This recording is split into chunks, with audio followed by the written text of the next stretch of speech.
Welcome to the Gut Performance Midweeker, brought to you by Cluch TV. Pretty much the ins and outs of Sydney rugby, a bit of a backstage pass. Welcome to the pub with me, my co-host, 𝗕𝗏𝗺 Mortlock. Thanks, Jimmy. Great to be here. Of course, we are at the 𝗦𝗬𝗺 in the Rocks, a fantastic place, and we have a huge episode ahead. We will be joined by Women's Sevens superstar Ellia Green, but right now, we are joined by the former Wallabies, Brumbies, Rebels captain and my cousin Stirling Mortlock. A once-in-a-lifetime opportunity. That's right. No, it's great to be here, guys, and our first time ever you interviewing me, and hopefully our last. Yes, hopefully we'll have more to come. We like to start the show with a bit of a wrap of what's been happening in the rugby world, so we'll go straight into the top four. Straight into the top four. Well, what have we got first? We've got the 𝗕𝗱𝗱𝗿𝗃, and it is a very tight competition at the moment. There's only 12 points between first place and sixth place. Stirling, how good is it to see Gordon on top of the ladder at the moment? Outstanding. So, you know, I was an absolute product of Gordon rugby. I started playing for Linfield Juniors when I was 4 years of age, had 3 years in the under sevens, and Gordon was just an outstanding club to play for. And unfortunately, we lost our way probably, if you go back maybe 10 years ago, but probably the last 5 years or so, there's been a lot of good people back in the club, and they've reconnected and got all the alumni back in, friends of Gordon and whatnot, and then Darren Coleman, DC's come in the last few years, and they're going really, really well, so it's great to see. Absolutely. Hopefully they'll be able to finish it off in the season. Yeah, well, I mean, it was very interesting, the local derby, Gordon v Norse a couple of weeks ago. The Norse, Baxter Mortlock Cup, isn't it? I think it was. Okay. Yeah. It's nice to Is that named after me? it must be named after you. Or maybe even your old man, Yeah. Uncle Will. Who Yeah. knows? But so Norse consummately outplayed Gordon in that game. Yeah, they're looking quite good. It could be a North Shore final that we see at Leichhardt Oval. Well, 98, yours truly, with a head of hair, played against Norse in the final, and we got up that day. Yep. And as we like to say, whenever Gordon beats Norse, or when Norse beats Gordon, we took out the trash. That's it. Because I've got a fair few mates that have northern suburbs backgrounds, and the first thing they did to me was text me, "Oh, we took out the trash." So it's a two-way street. That I love that heightened effect though of the local derby, that crowd, the atmosphere. That's what sport's all about. So if you look at, in particular, rugby, the Battle of the Beaches, that's a great one as well. We covered that one a few weeks ago. It was really fun. And then obviously, the Eastern Derby as well, the Eastern Suburbs Derby. So that's what you love. I mean, I'm going to go there. One of my good mates from primary school days, 𝗬𝗍𝗍𝗿𝗃. 𝗬𝗍𝗍𝗍's actually a commentator. He commentates predominantly in golf over in America now. Great guy. We were really good mates. He was playing for Norse. I was playing for Gordon. We were playing, I think it was Colts in the under-19s back in those days. And before the game, Elvis was like, "Sterlo, it's on, buddy," and we were marking each other. And I was like, "Yeah, you know it's on, brother." Yeah. Anyway, I busted his ribs and sent him to hospital. And his old man actually came late. No. And actually, he didn't even see Luke play because Elvis was already. Oh, well, I think you took that a bit too seriously. Well, you took out the trash that day, didn't you? But it's the irony, right? Whenever you play against your mate, your local derby, you actually want to get one up on them, and maybe not so much as breaking their ribs. No. But we could pull back a bit. You can pull back a little bit, but you want to have bragging rights. Yeah. And that's why it's always that little bit extra, and you love that. Yeah. Well, another, we haven't actually tailored the top four to you, but it is coincidental. Kings, they took out the GPS this year, 150th year of schoolboy rugby. Also yourself, a proud Kings boy. Tell us a little bit about what that was like in your day. Well, in my day, we were pretty average. I think we finished mid-table, and our claim to fame was in that year there was Scots who was, I think, celebrating their centenary year. They had a huge team. Joey's were always good, and also Sydney High had a fantastic team. Oh, really? So all three of those teams had a chance to win the premiership in the last round. Wow. We were playing High, and Kings actually, we drew with them, I think, which meant they couldn't win. Was that Mark Stabina days? Yeah, Stabby. Yeah. You showing it? No, so Stabby's a legend. Strong. Chris Whitaker, I think, went to High as well. Yeah, he was there. Jason Jones-Hughes. Yep.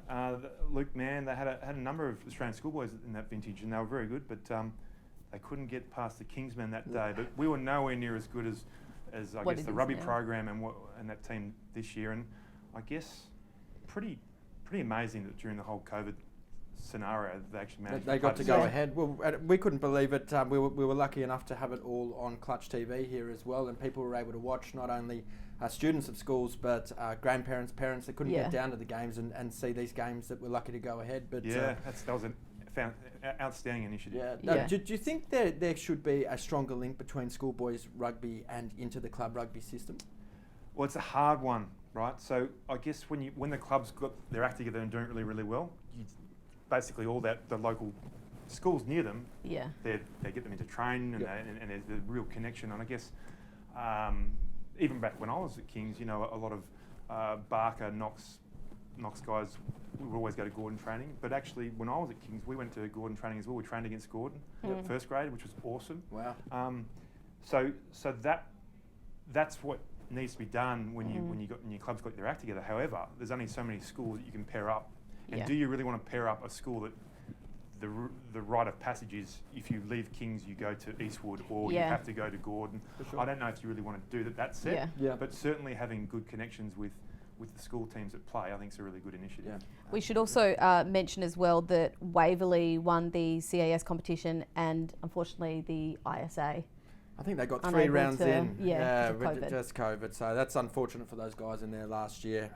But it was good that we had schoolboy rugby at all this year, given the circumstances. I think one other aspect that was a major positive for Sydney rugby was the subbies grand finals last week, and the Dirty Reds, Drummoyne, took out the Kent World Cup against Waverley. A special mention to the Mossman Whales as well, who took out 4 trophies in Division 1. The Newport Breakers also got 3 of the 4 trophies in Division 3, and my favourite, the brand new Sydney Harbour Oysters in their pink and blue outfits. Their first year in subbies this year, Stirling, they took out Division 5. Now tell me, have you ever had a run around in subbies? And if so, can you tell me the difference between that and your career? No, actually, funny you say that. My first game at a Colts level was for Drummoyne. Oh, right. Against Gordon. Wow. Yeah. How did that happen? Yeah, how did that happen? Very weird. So basically, at the time, Drummoyne had been elevated, or close had been, a few years prior had been elevated from up into the 𝗓𝗓𝗃 comp. Yep. And so I think they were struggling for players in the 4th grade team or whatever. And so there was it wasn't an email. It wasn't even. I don't know. It must have just been a phone call. A carrier pigeon. Yeah, there was something that went around back in those days to say, if you want to have a game, and it was in the holidays, right? Yeah. And I said, well, shouldn't I play for Gordon? And they're like, no, we don't need anyone. Yeah. And so, surely enough, ended up playing, and we were playing against Gordon, and so the team had assembled. There was probably about 15 different guys from all different schools and stuff who were in their holidays wanting to play, and we get a penalty about 40 metres out, and the captain looked around and goes, any kicker? And I put up my hand and said, I'll kick. And he goes, right, we're having a shot at goal, thanks, sir. Anyway, I kicked it. 3-0, we're up against Gordon. We lost about 55-3. But yeah, that was my only time having a crack at, I guess, at that level. I didn't think you, that's... 3 points for the Dirty Reds. It was welcome to the real game. Yeah, we got schooled. That's classic. Another big development this week for the world of rugby was, of course, Qantas announcing that it would be pulling the sponsorship of the Wallabies after, I think, close to 3 decades. 30 years. 30 years. Obviously, pretty devastating blow for the Wallabies. I don't think many people were surprised by it. I think a lot of people, considering the year that we have seen for Qantas. Are there any opportunities, you think, that we might see some creative kind of sponsorship? I think that's absolutely what Rugby Australia needs to be doing. Needs to be a lot more innovative in how they can target a top tier sponsor or even sponsors on the level below. From my point of view, it's a big shame. The partnership with Qantas has been for so long, and when you are representing your country and you're over in England, Italy, wherever it is, and you hop on a Qantas plane, you feel like you're already at home when you're on your way back home and whatnot. Yeah. And that's sad. Severing that connection, I think is huge. However, you've got to look at this pragmatically. Yeah. And given how hugely impactful COVID has been on tourism, travel sector, obviously Qantas are going to have to be looking at all of their sponsorships, and they're going to over the next few months, I understand as well. Cricket Australia and the Socceroos are affected by this decision as well. I think they're to come. So unfortunately, we're just first cab off the rank. Yeah. It But- could rebuild in a few years, maybe. Like that could be something that they reassess depending on how the company goes. I mean, there is a space for, as you said, Stirling, innovative partnerships now as well, and I think Rugby Australia need to look outside the box and think about the target market of the rugby community, and there's no travel at the moment, so let's think of something new and modern. I think a team from a different code that does it so well is the South Sydney Rabbitohs. Their sponsorship and partnerships program is top level. They're partnering with Zoom and the likes and these new age companies, and there's got to be space there for the Wallabies that might go away from their traditional partnerships and sponsorships. It's like COVID sponsorship options. Like maybe they should get on board with like a pharmaceuticals company, like the Cricket Australia just going went to bring with out the Dettol. vaccine. Face mask. Yeah, face mask. All over hand it like gel. a bad rash. Yeah, and the vaccine company. That'd be awesome. But I think you They've said, got you plenty nailed of it, money. You nailed that, Jimmy. It's about the community, Yeah. and that's this sort of dichotomy we've got in Rugby Australia right now, where the community game is still incredibly robust and strong. Oh, massively. And if you can capture that and encapsulate that and be really clear about what that is and how meaningful that community rugby fraternity is, it's powerful for any sponsor. And that's where we need to go. Well, we touched on the Northern Beaches derby, taking out the trash. They are the headline, shining lights of Australian rugby at the moment, story-wise. I think in time with when we have Wallabies games coming up, of course, that's where everyone's heads are going to be turning to. But in terms of the strengths of the competition and where we should focus, I think at that grassroots level, if there is that passion there and that product there that's working, I think let's look towards partnerships to replace Qantas. Well, it's an opportunity. It's an opportunity to try something new. Exactly. Absolutely. It's time now. We like to do a deep dive into the person that we have on to interview, and I'm thrilled because this has been something that's been eating me away for a really long time, and I just wanted to know how it's been for you living in my shadow for such a long time. Terrible. Yeah. Terrible. Do people just come up and ask you all the time if you're related to me? Is that? It's happened to me once, and I'm anticipating yeah, it's only gonna happened to happen me a lot once more, too. A lot more. No, so it's a funny thing because I sort of I mentioned travelling and stuff. I remember one of the first times in the Qantas Club, and there was your big mugshot doing your thing, and I was like, "Hey, she's made it." Yeah. I think I remember taking a photo, and I was like, "Going to text her or whatever." Yeah, But, I've told all of my bosses that the second someone comes up to you and says, "Oh, are you any relation to Charlotte Mortlock?" then that's when I quit. For most journalists, Well, it's already it's happened winning once. a Walkley, but It needs to happen Yeah, ad yeah. nauseam. Even then, keep going. Has Charlotte always been a gritty questioner? What was the Christmas table like with Charlotte there? Was she always going to be a journalist? Oh no, I remember as a young Lal, you were always going to be in front of the camera. Yeah, there you Categorically. because I'm so And shy. So it's pretty cool to see you've chasing that dream. Did and you, doing did you it think well. she'd be in the rugby world though? No, but it's nice that there's crossover because I guess our whole family are I guess a rugby family. Yep. You know, I've got three brothers, all played rugby, all played for Gordon. Yep. My old man played rugby. Your old man played rugby. I remember going as a kid to watch Uncle Will play for Colleagues. Wow. Back in the day. I remember because we were very theatrical. We had their side of the family were more of a sporting side of the family, but my sister and I we were very theatrical, and we would do skits at Christmas time. And I do remember we were down at 𝗦𝗫𝗶𝗺, one of our auntie's places, and I was Pretty Woman, and it was like a whole skit with music and everything. And I would have been about 8 or 9 years old. And you were hamming it up as well. Yeah, I know. You were on fire. Yeah. We knew right then it was going to happen. Destined for TV. So let's talk a little bit about your career. So it's been, how long was your career? 15 years. Wow. Which, it's funny, when you say 15, it's like, oh my God, that's a while. Yeah, that's huge. But it goes really quickly when you're in it. Yep. And probably from my point of view, maybe the reason it went quickly is I had never, ever had an issue with training, with playing. Yep. The desire was always there. And I always thought to myself I'd retire when that mental edge went. Yeah. But actually didn't. It was more my body just couldn't handle it. Which would be harder?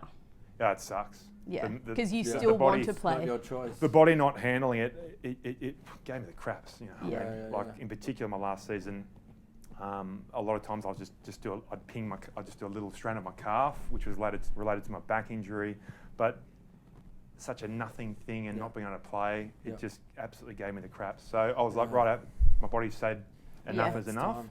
Whereas me, you know, a lot of guys say, oh, we'll never miss a training, and you don't.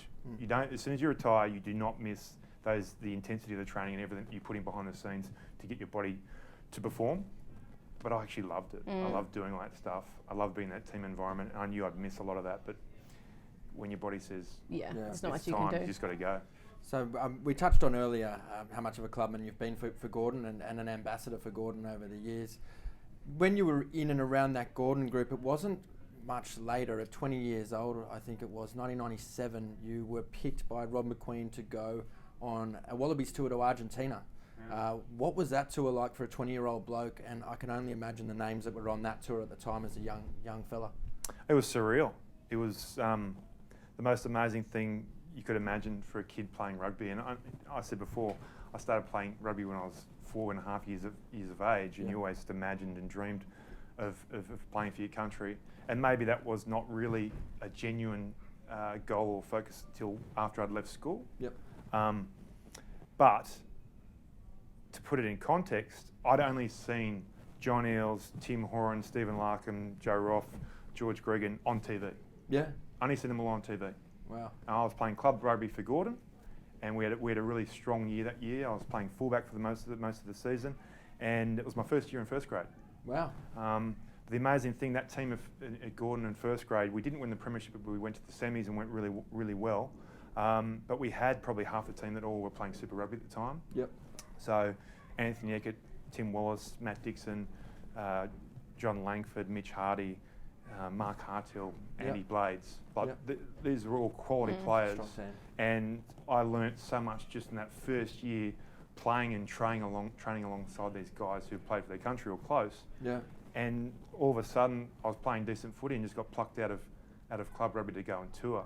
That's insane. Yeah. It was just phenomenal. And I even remember going to the hotel, and Ealesy was there, and he greeted me, and you know, I was just like, this is crazy. And then you get your gear, man. Like so. Yeah. You know, That's all the the most merch. exciting part. it's Christmas times by 20, man. It's amazing. So I was, you know, I had played Aussie 19s and Aussie 21s, and you know, you had been used to getting some kit, but nothing like rocking up and getting 3 bags full serve. Like literally bang, bang, bang. And you're in Argentina. Yeah, it was just phenomenal. And so, you know, it was just a surreal time for me. And I guess the one thing that tour did solidify to me is that yes, you're close to that level, but you're not there yet. Okay. But if you work hard, you might be able to get there. Yep. So it was a nice Good tease. entry level for me, because I didn't feel like I was anywhere near those guys at that level, at that stage. But I felt like, you know what, I might belong here if I work hard. Well, fast forward a little bit to a different point in your career, the intercept try, because this is what I am asked about constantly, or whenever I make Don't worry. reference. If you get asked about it, imagine how much. So when that happened, did you know in your head that this would be this iconic Australian sports moment? No, not at all. And I guess anyone that's playing in sport or performing or doing whatever you do, often your whole reason for preparing and training and preparation and being anal about that is so that you can go out and trust your instincts and back yourselves and back those the decisions you make just on the spur of the moment. And literally, that's what happened in that scenario. I guess the difference being that game plan and that game, you know, I was very lucky to have played, I think, 80 test matches, and that probably out of 80 test matches was one of the only games ever where our game plan was executed perfectly and we didn't need to change it at all. Wow. Right? And when I got that intercept, it's sort of, you know, it's a 14-point turnaround sort of thing. But we're already up. Yeah. But the sense was, there is no way they're going to beat us. And I still, I get shown the footage and stuff, and I'm, doing talks and whatever, and you got to show them a bit of a highlights package, so that always gets up there, right? But it's even surreal. Even just, I remember, so seeing the footage, you have 𝗦𝗫𝗍𝗃𝗍 and 𝗦𝗫𝗍𝗍𝗶 come up to me, and one of them grabs the ball, and then I point out to the crowd. Yeah. And I think my brother-in-law was like, "Man, you were pointing at me." Yeah. And there's like 80 other thousand people who always say, "He's pointing at me." But it was just a really surreal moment, and. I feel everyone in the crowd felt like that. Like, he's pointing at me. But going back to halfway, Yeah. everyone was like, "Not today. This Yeah. is Yeah. we're gonna absolutely," and it was still early in the game. Yeah. But it was just that feeling that this is our day. We are going to make this happen. And there were some tough games against the All Blacks in the years leading up to that as well, at ANZ Stadium as well. If you fast forward to the next week, I think it was home Rugby World Cup final at the same stadium. Jonny Wilkinson drops it over in extra time. What were the sheds like after that game? Shattered. Yeah? Yeah, I mean, the difference between a losing change room and a big one is vast. It's huge. But I think the whole cauldron and environment that we had put ourselves into in a home World Cup, don't get me wrong, playing in a World Cup is the pinnacle of rugby, full stop. Playing in a home World Cup smashes it, right? Yeah. It was outstanding, it was amazing. And I guess the New Zealand Test match, I don't think many people expected us to win, but we did. Yeah. We did. The one thing I do recall significantly about the lead up to the England game is that how sore I was and how much emotional and physical exertion that New Zealand performance took out of us. Yeah. Not discounting at all what happened, because if you're ever going to lose a World Cup final, doing it in overtime, with your goal kicker stepping up time and time again, is a pretty damn good way to go. And then Jonny Wilkinson, to his credit, just an amazing player. Like, everyone remembers him for being a great goal kicker. Yeah. But he was so much more than that. Good tackle. And I guess my actual job description, my focus was to go at his channel and to basically make as many tackles as possible, so he cannot be good in attack and maybe not as good in goal kicking. Yeah, right. And then he slots it off his right foot to win. So it was pretty amazing story for them. Yeah. And most of them got knighted or whatever they got. Yeah. We went to the PM's residence for a bit of a shindig the next night. That's nice. But unfortunately, no knighthoods for anyone.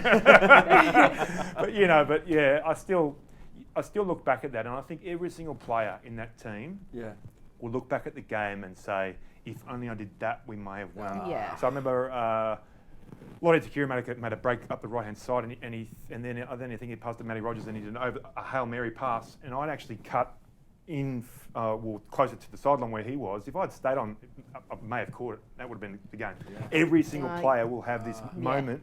If only. Yeah. I guess the one thing, as I said, Elton Flatley wouldn't have that at all. Oh, he was a laser. Yeah. And in the pressure cauldron, that's a World Cup final, he stood strong. So, but still, amazing to be part of. It was phenomenal. World Cup. An Aussie World Cup, I mean, do you think that 2027 should be here as well? There's a few bids going around at the moment. The States are talking about putting a bid in. Putin has backed a bid over in Russia. Do you think we could do a World Cup just as well as we did that 2003? I actually think it's important here to maybe bring attention to a potential conflict of interest here. So let's get to Jimmy's question second. First of all, what are you doing now? Yeah, so I guess I haven't really had much contact in the rugby fraternity day in day out for a while. When I retired from the Melbourne Rebels, I was still involved with the coaching staff and also worked in the commercial department for a year or so. At the same time, I was working in the banking and finance sector. Yep. And then I felt like I'd had 15 years, day in, day out, living, eating, breathing rugby. Maybe I wanted to have some time out. So I did. I've been working in the banking and finance sector since then, and was part of a partner of a boutique advisory practice recently, but went to the World Cup last year, and leading to the World Cup, then going to Japan, I sort of felt like I had the itch to maybe get back involved with rugby. Yep. And at the time, I reached out to a few of the Rebels counterparts and also Rugby Australia, and at the same time I had a few mates that were involved in over in North America. And so I went over and had a look over there at the start of this year, and I came back and said, man, definitely there's an opportunity here to get involved. And so since then, I've partner in an advisory business called 15 Capital. Yep. We have sort of three lenses that we look at rugby, and that's community, commercial, and high performance. And if you tick all those three lenses, you're doing very, very well. Often, we don't do this in rugby, and if you don't do it, it's probably to your detriment long term. But so one of our primary focuses right now is North America. Cool. There just seems to be a lot happening in North America with rugby at the moment. It's pretty exciting. That MLR, yeah. It definitely is, yeah. So MLR's it's been going for 4 years now, and every year there's been more franchises coming into the system, and I've got no doubt it'll keep on increasing the number of teams, and it's a single entity structure, which is the first single entity model that's been in World Rugby, and it's based primarily on what Major League Soccer is. Yep. And Major League Soccer was established in 1996. 1994 that they had a FIFA World Cup there, so they didn't actually have a grassroots competition to where it is now. It's a hugely successful competition. So Major League Rugby is already there. It's already 13 teams. Yep. And it's going from strength to strength. So do you want to answer Jimmy's question now? Yeah, About the World Cup? Who deserves the World Cup in 2027 then? Well, I think North America will go for 27 and 31. Yeah. And from our point of view, a huge strategy in getting an uplift in efficiency in North America is connecting to the Pacific Rim, we're calling it, which is effectively APAC, Australia, New Zealand, the Pacific Islands. Yep. Then also up into Japan. Yeah. If North America is going to grow, there needs to be, I guess, let's call it rugby IP sharing to facilitate and foster an emerging country to develop quickly. Yep.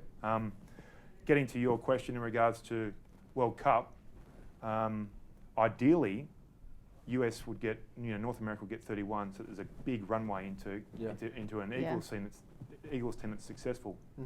And then that would make sense for Australia to get 97. But there's 51 member unions who vote. Yeah. And I guess history is anything to go by. So for the France bid, South Africa went hard on that bid. South Africa, I guess, from a pre-screening bid point of view, outgunned France by a fair bit. Yeah. But the member unions voted for France. They voted for France. Correct. And so there's a lot of things that happen in between when you go through the whole bidding process. But no doubt, from early stage, we're looking at it right now. There's a bid feasibility going underway. Yep. And I think there's over 41 stadiums already set in US would be keen to be involved. And they would be epic stadiums for it as well. Yeah, so it's really interesting. Yeah. But for Australian rugby, it will be huge to have one in 27, no doubt at all. Yeah, crucial. Yeah. Well, Stirling, thanks so much for coming on today. It's been great to finally interview you. And all of your insight that you've provided as well. It's been really interesting to chat. Thanks for having me. And to our Midweeker viewers, don't forget to use the discount code Midweeker at gutperformance.com.au to get your 20% discount of gut performance for your gut health. But for now, it is time for us to take a listen to the mid-show song with 𝗬𝗏𝗃. I should be saying goodnight. I really shouldn't stay anymore. It's been so long since I've held you. Forgotten what love is for. I should ride on the double.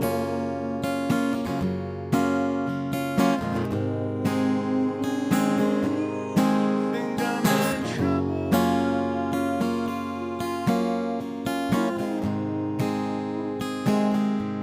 I think I'm in trouble.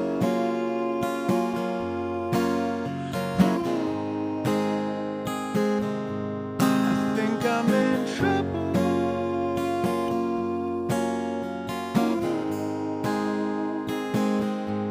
I think I'm in trouble.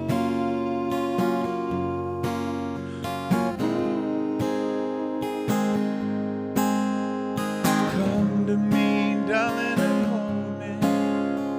Let your honey keep you warm. Been so long since I've held you. Forgotten what love is for. Oh.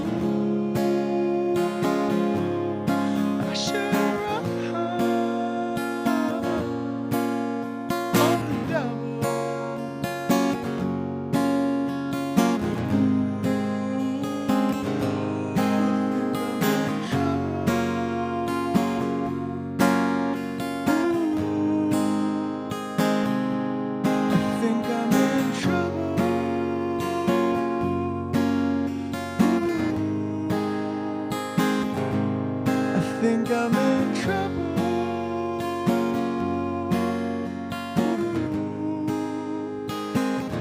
I think I'm in trouble.